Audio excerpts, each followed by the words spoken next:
కుమారి అనే పేరు ప్రత్యేకంగా ఈస్ట్ గోదావరి నుంచి వచ్చే వాళ్ళకి చాలా కలిసి వస్తున్నది.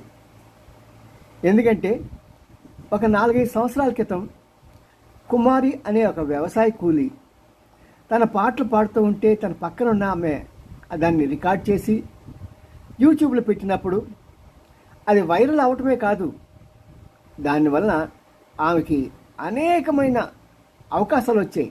ప్రత్యేకంగా ఎస్పి బాలసుబ్రహ్మణ్యం లాంటి వాళ్ళు కూడా పిలిచి సన్మానించి ఆవిడకి ఛాన్సులు ఇచ్చారు. అంతేకాకుండా కొంతమంది మ్యూజిక్ డైరెక్టర్స్ కూడా తనని వెంట పెట్టుకొని చాలా ప్రదేశాల్లో ఆమెకి చేత కన్సర్ట్స్ చేయించారు.